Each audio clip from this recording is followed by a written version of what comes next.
Shalom and welcome to Daily Torah reading. We are in Shemot or Exodus chapter 6. So let's pick up right there. Exodus or Shemot chapter 6. Then Yahweh said to Moshe, "You shall soon see what I will do to Pharaoh. He will let them go because of a greater might. Indeed, because of a greater might, he shall drive them from his land." Yahweh spoke to Moshe and said to him, "I am Yahweh. I appeared to Abraham, Yitzhak, and Yaakov as El Shaddai, but I did not make myself known to them by my name, Yahweh. I also established my covenant with them to give them the land of Canaan, the land in which they lived as sojourners. I have now heard the moaning of the Israelites because the Egyptians are holding them in bondage, and I have remembered my covenant. Say therefore to Bnei Israel, I am Yahweh. I will free you from the labors of the Egyptians and deliver you from their bondage. I will redeem you with an outstretched arm and through extraordinary chastisement, and I will take you to be my people, and I will be with you, and you shall know that I am Yahweh, am your God, who freed you from the labors of the Egyptians. I will bring you into a land which I swore to give to Abraham, Yitzhak, and Yaakov, and I will give it to you for a possession. I, Yahweh." But when Moshe told this to the Israelites, they would not listen to Moshe, their spirit crushed by cruel bondage. 10. Yahweh spoke to Moses, saying, "Go to Pharaoh, the king of Egypt, and let the Israelites depart from this land." But Moshe appealed to Yahweh, saying, "The Israelites would not listen to me. How then should Pharaoh heed me, a man of impotent speech?" So Yahweh both spoke to Moshe and Aaron in regard to the Israelites and Pharaoh, king of Egypt, instructing them to deliver the Israelites from the land of Egypt. The following are the heads of their respective clans: the son of Reuben, Israel's firstborn, Enoch and Palu, Shethron and Kamri.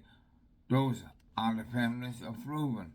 The son of Shimon, Shemuel, Yamin, Ohad, Yachin, Zohar, and Shaul, and the sons of a Canaanite woman. These are the families of Shimon.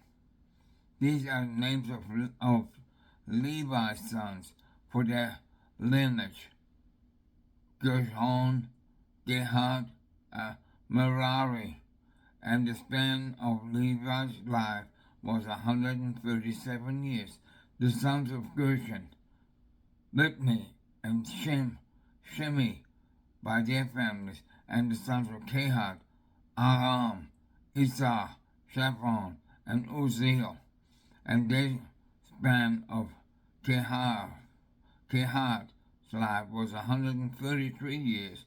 The sons of Merari, Mali, and Mushi. These are the families of the Levium by their lineage.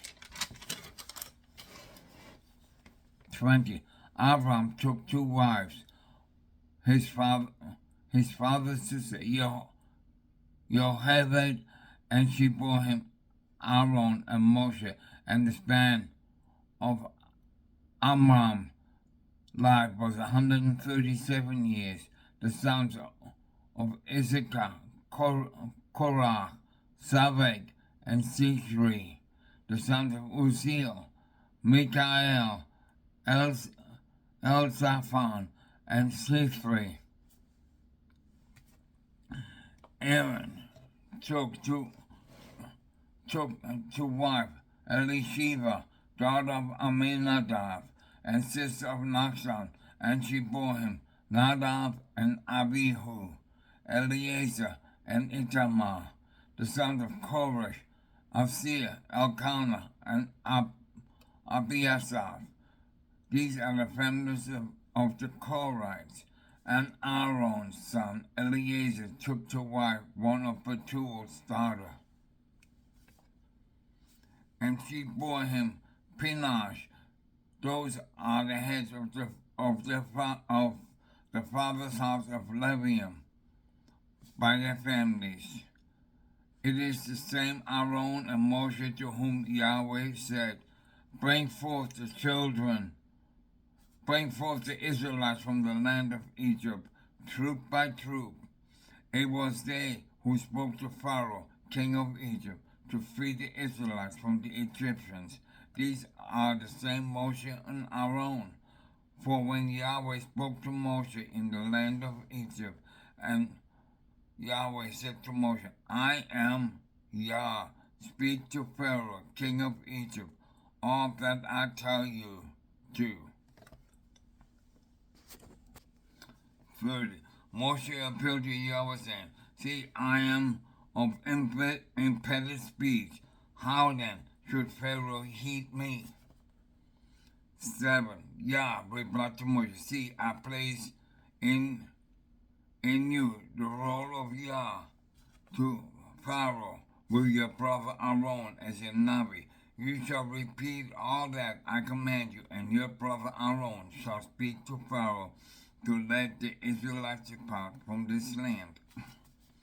But I will harden Pharaoh's heart, that I may multiply my signs and marvels in the land of Egypt. When Pharaoh does not heed you, I will lay my hand upon Egypt and deliver my ranks, my people, the Israelites, from the land of Egypt, with extraordinary chastisement.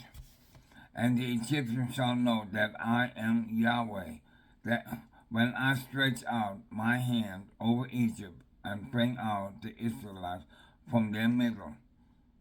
This Moshe and Aaron did, as Yahweh commanded them. So he did. Moshe was 80 years old and Aaron 83 when they made their demand on Pharaoh. Yahweh said to Moshe and Aaron, When Pharaoh speaks to you and says, Produce your marvel, you shall say to Aaron, Take your rod and cast it down before Pharaoh. It will turn into a serpent. So Moshe and Aaron came before Pharaoh and did just as Yahweh had commanded. Aaron cast down his rod in the presence of Pharaoh and his courtiers, and they turned into a serpent.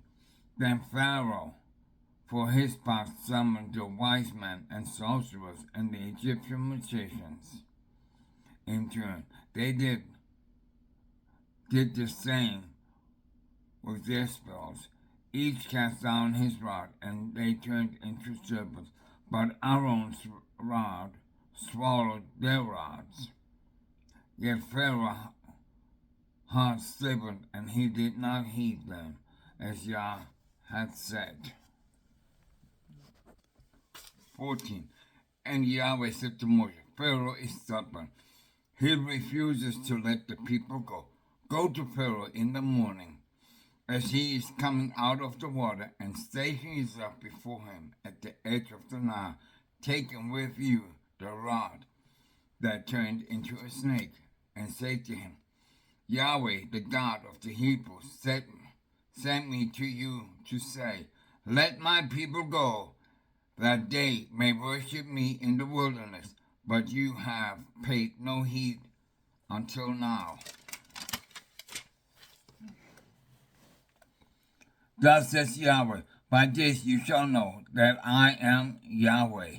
See, I shall strike the water in the Nile with the rod,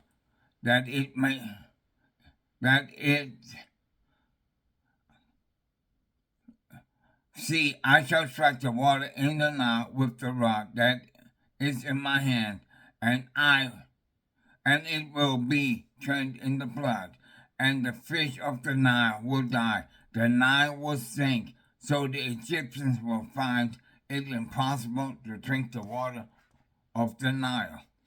And Yahweh said to Moses, say to Abraham, take your rod and hold out your arm over the water of Egypt, its rivers, its channels, its ponds, all its bodies of water, that they may turn to blood. They shall be blood throughout the land of Egypt, even in vessels of wood and stone. 20. Moshe and Aaron did just as Yahweh commanded. He lifted up his rod and struck the water in the Nile, in the sight of Pharaoh and his courtiers, and all the water in the Nile was turned into blood. And the fish in the Nile died. The Nile stank, so that the Egyptians could not drink water from the Nile, and there was blood throughout the land of Egypt.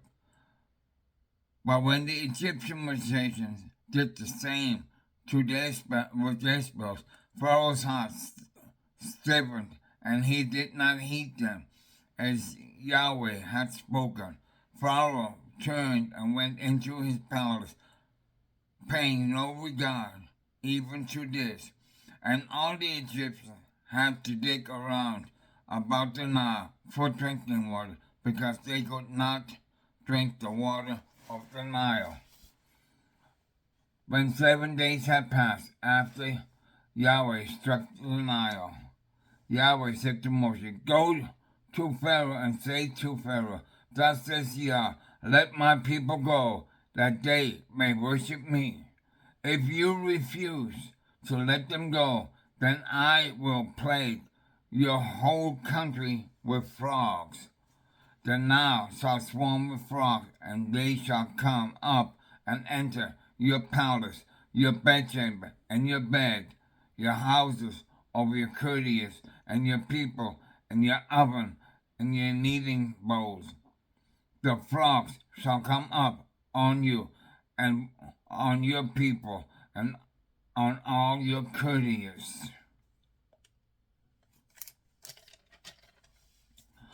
And Yahweh said to Moshe, say to Abraham, hold out your arm with the rod over the rivers, the channels, and the ponds, and bring up the frogs on the land of Egypt.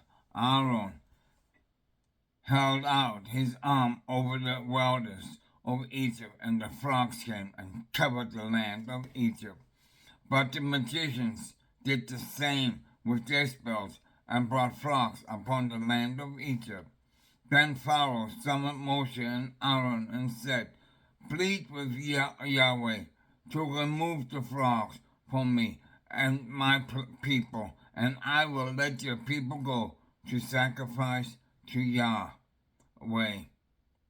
And Moshe said to Pharaoh, you may have this triumph over me, for what time shall I plead on behalf of you and your courtiers and your people, that the frogs be cut off from you and your houses, to remain only in the Nile? For tomorrow, he replied. And Moshe said, as you say, that you may know that there is none like Yahweh our God. The frogs shall retreat from you and your courtiers and your people. They shall remain only in the Nile. Then Moshe and Aaron left Pharaoh's presence, and Moshe cried out to Yah in the matter of the frogs which he had afflicted upon Pharaoh.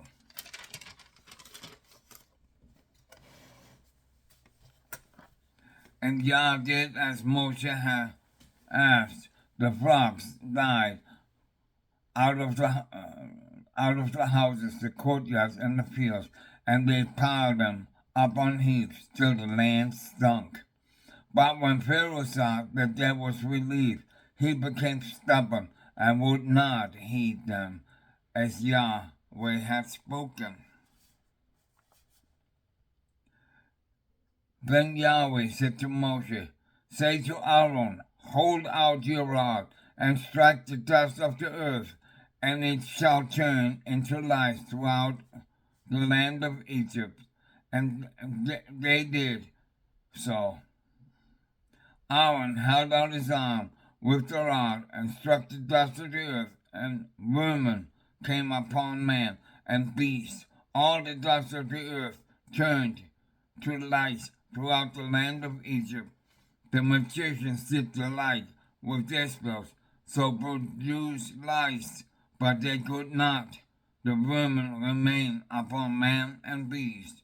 And the magician said to Pharaoh, "This is the finger of Yahweh." But Pharaoh's heart stiffened, and he could not heed them as Yahweh had spoken. 16. And Yahweh said to Moses, "Early in the morning present yourself to Pharaoh as he is coming out to the water, and say to him, Thus says Yahweh, let my people go, that they may worship me. For if you do not let my people go, I will let loose swarms of insects against you and your courtiers and your people and your houses, the houses of the Egyptians, and the very ground they stand on shall be filled with swarms of insects. But on that day I will set apart the region of Goshen, where my people dwell, so that no swarm of insects shall be there, that you may know that I, Yahweh, am in the midst of the land. And I will make a distinction between my people and your people. Tomorrow this sign shall come to pass. 20. And Yahweh did so. Heavy swarms of insects invaded Pharaoh's palace and the houses of his courtiers throughout the country of Egypt. The land was ruined because of the swarms of insects. Then Pharaoh summoned Moses and Aaron and said, Go and sacrifice to your God within the land. And Moses replied, It is not be right to do that, for what we sacrifice to Yahweh our God is untouchable to the Egyptians. If we sacrifice that which is untouchable to the Egyptians before their very eyes, will they not stone us? So we must go a distance of 3 days into the wilderness and sacrifice to Yahweh our God, as he now commands us. Pharaoh said, I will let you go to sacrifice to Yahweh your God in the wilderness, but do not go very far.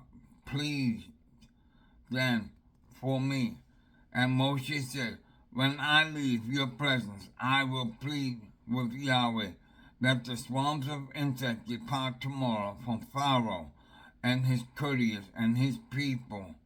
But let not Pharaoh again act deceitfully, not let the people go to sacrifice to Yahweh. So Moshe left Pharaoh's presence and pleaded with Yahweh, and Yahweh did as Moshe asked. He removed the swarms of insects from Pharaoh, from his courtiers, and from the people. Not one remained. But Pharaoh became stubborn this time also, and could not let the people go. This concludes the daily Torah reading. May Yah shine before you. May he lead you into his truth and righteousness and fill you with his shalom. In Yeshua's name, Amen. Until tomorrow, from Daily Torah Reading, Shalom. Shalom.